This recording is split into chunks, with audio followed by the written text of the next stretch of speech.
The carpet in our main conference room had a stain near the far left corner that nobody ever cleaned.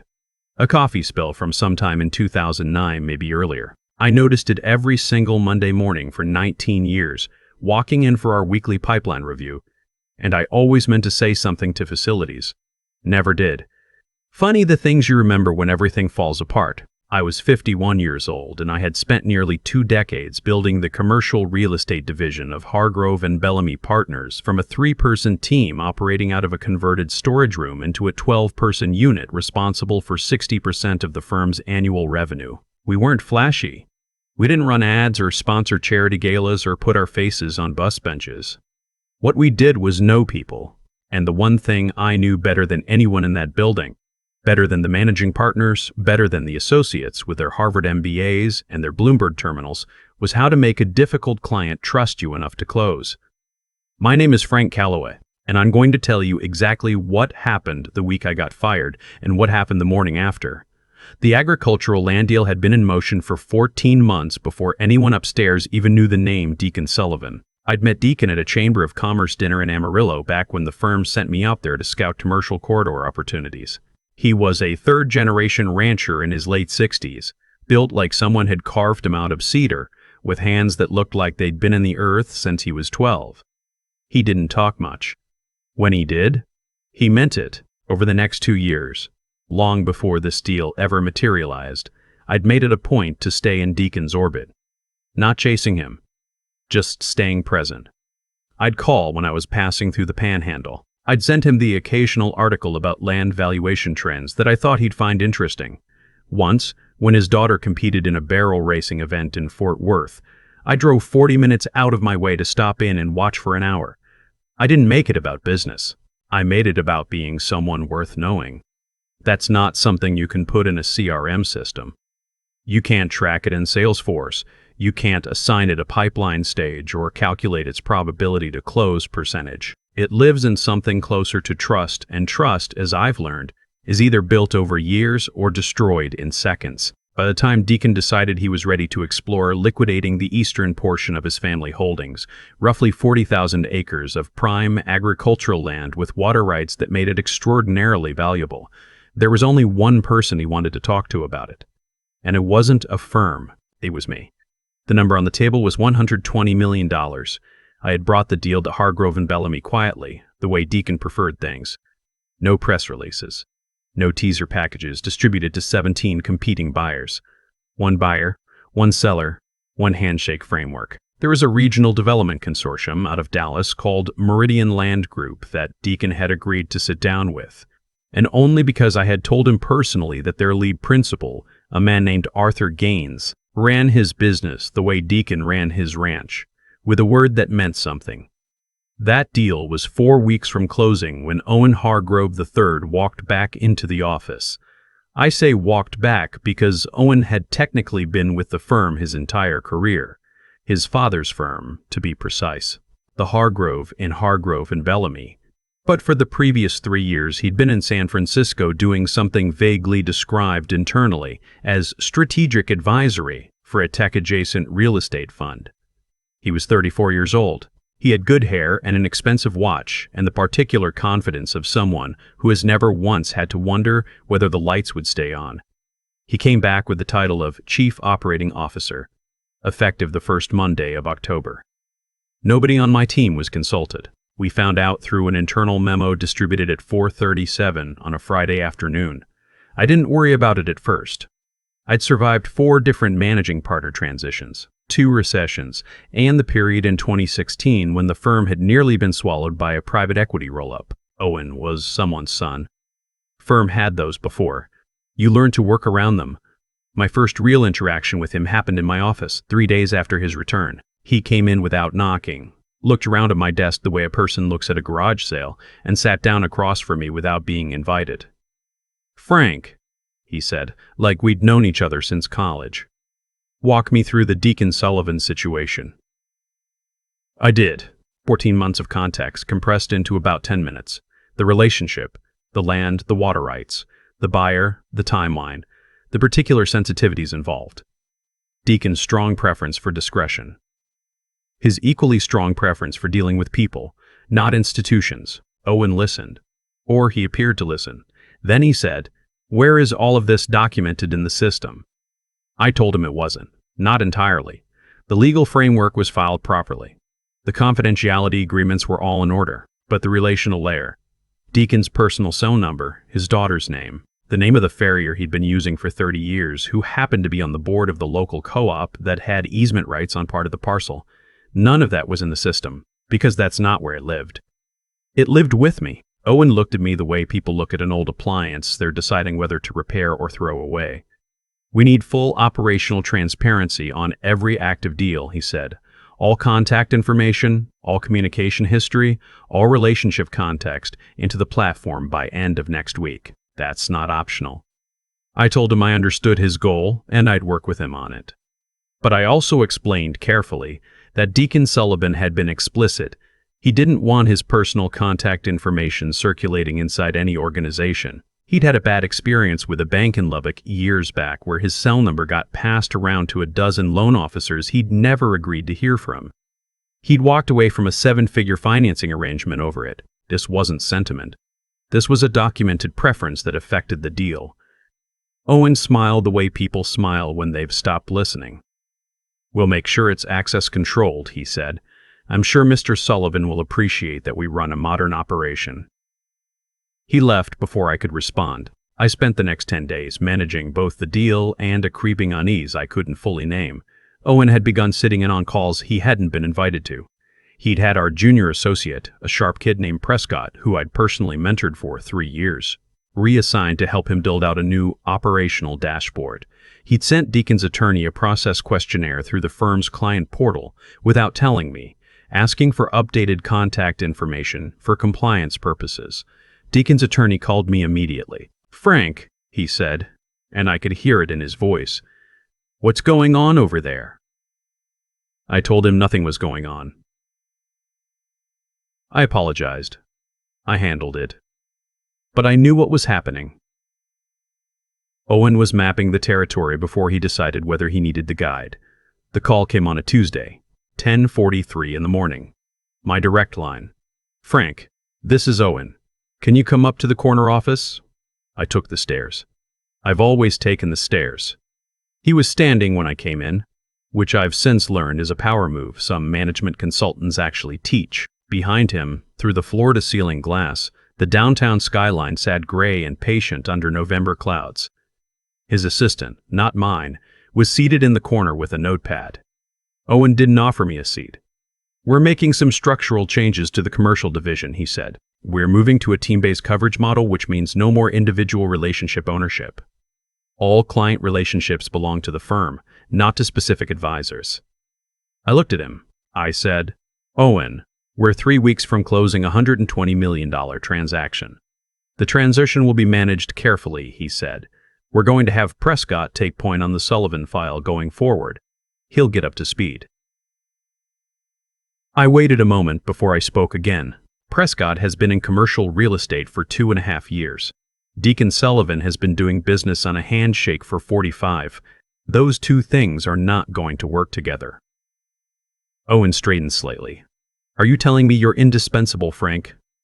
There it was. "I'm telling you the client is particular about who he works with," I said. "And I'm telling you that 3 weeks before closing is not the time to find out whether he's flexible on that." Owen looked at his assistant, then back at me. "We appreciate everything you've built here," he said, "but the firm is moving in a new direction. Today will be your last day. We'll have HR coordinate the details. Security will help you with your belongings." I stood there for a moment. I could hear the ventilation system. I could hear someone's phone ringing 2 offices down. I could hear 19 years of Tuesday mornings and midnight calls, and cross-country red-eyes and conversations in truck-stop diners because that's where the client wanted to meet. Then I nodded. I thanked him for his time. I walked to the elevator, went to my floor, and started putting things in a box. I want to be honest about the next few hours because I think people assume that when something like this happens, you feel righteous or certain or strategically calm. I didn't feel any of those things. I felt hollow. I'd given that firm the better part of my adult life, and I'd walked out of it carrying a banker's box with a coffee mug. a framed photo, and a 15-year-old sports almanac I'd never once opened but couldn't bring myself to throw away. I drove home, sat in my driveway for a while, called my wife, who said the things a good wife says, which helped and didn't help in equal measure.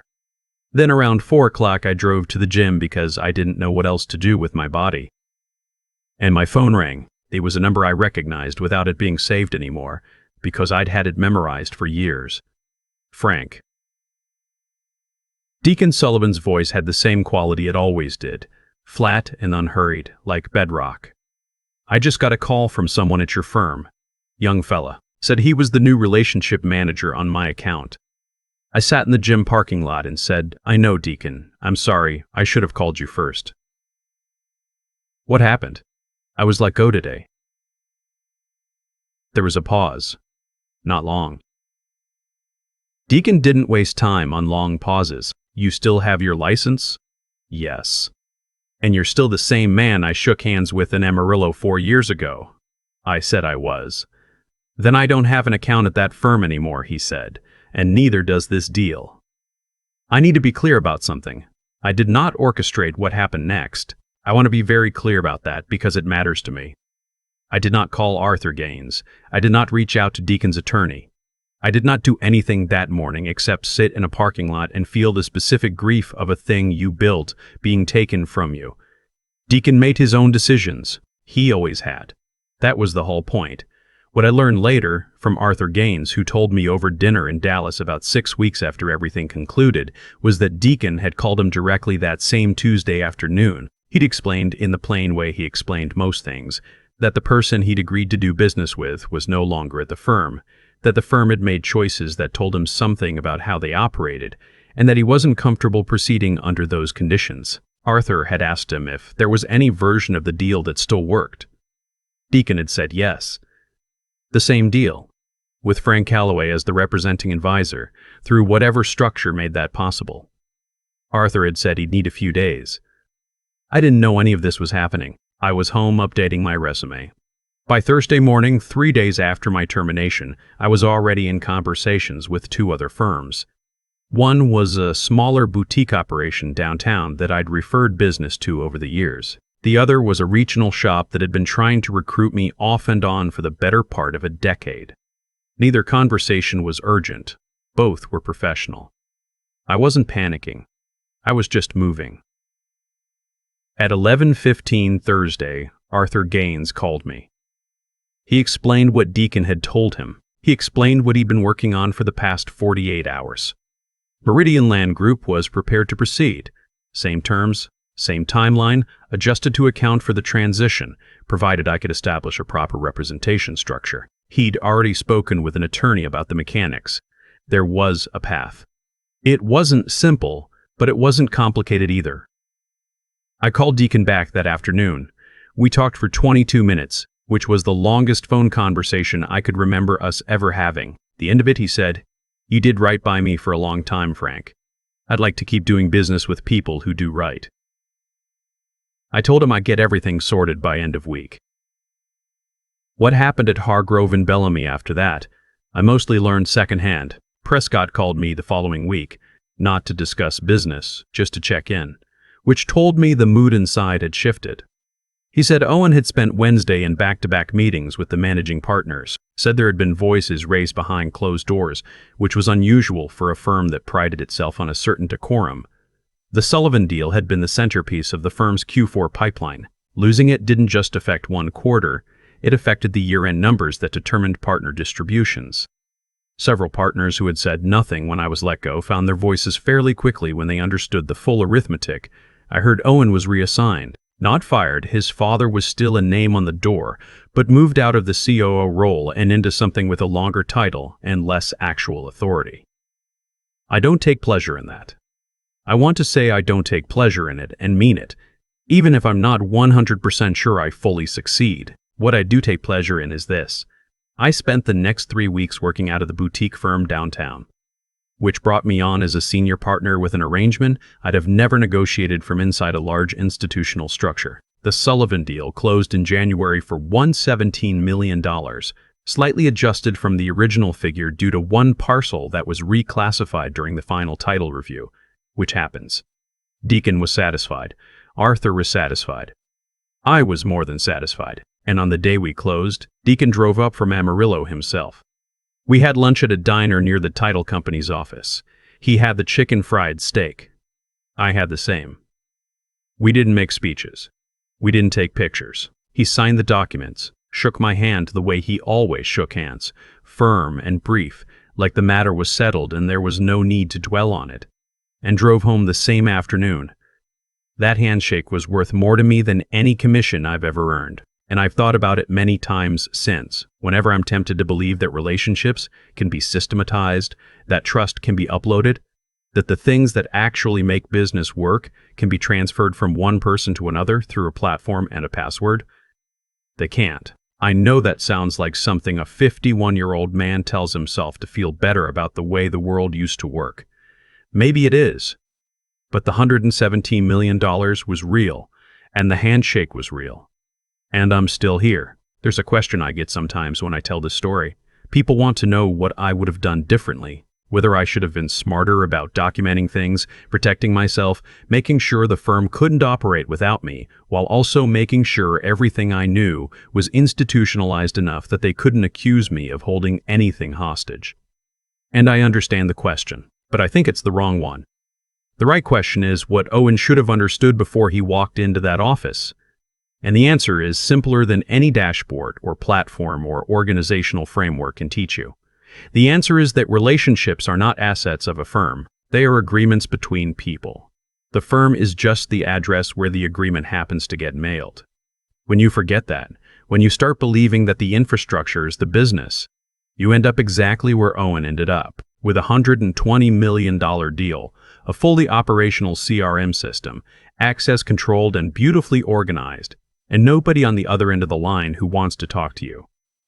I drove past the old building a few months ago.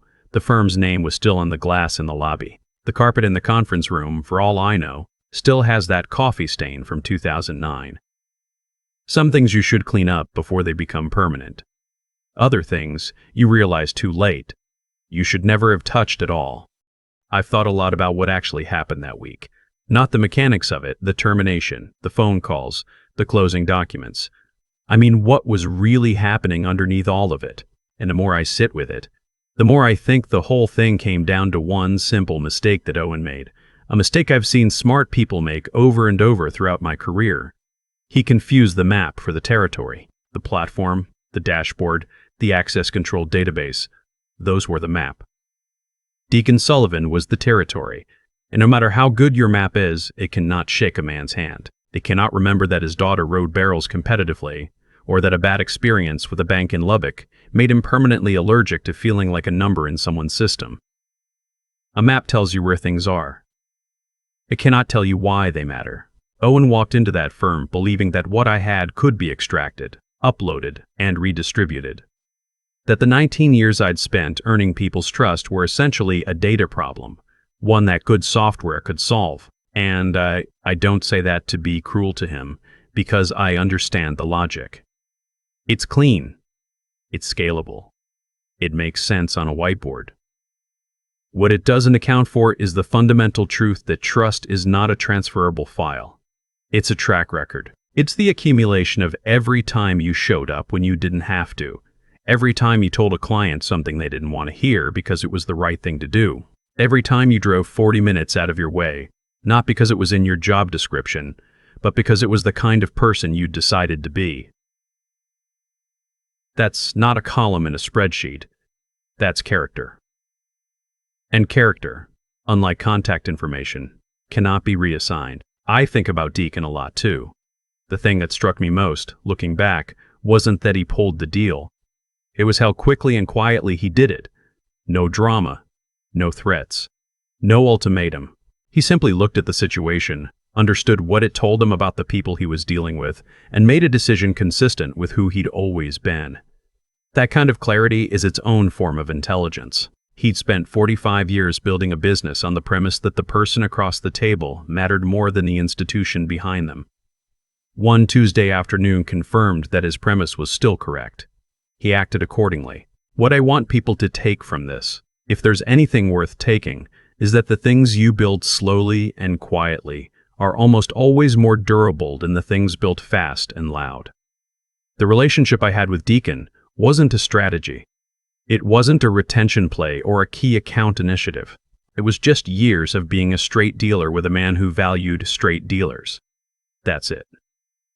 And when everything else got stripped away, my title, my office, my firm, that was the one thing that remained standing. Because it had never belonged to the firm in the first place. You can get fired. You can lose your office, your parking spot, your corporate email. They can walk you out with a banker's box and a handshake that means nothing. But they cannot take what you've genuinely earned from the people who gave it to you willingly. That's yours. It goes where you go. I'm still in this business, still taking the stairs. And every time I sit down across from a new client, I think about that diner outside Amarillo. The chicken fried steak, the papers signed without ceremony, and the handshake that closed a $117 million deal, not because of any system, but because two people had decided, years earlier, that they could trust each other. That's still how it works. Whatever anyone tells you, that's still how it works.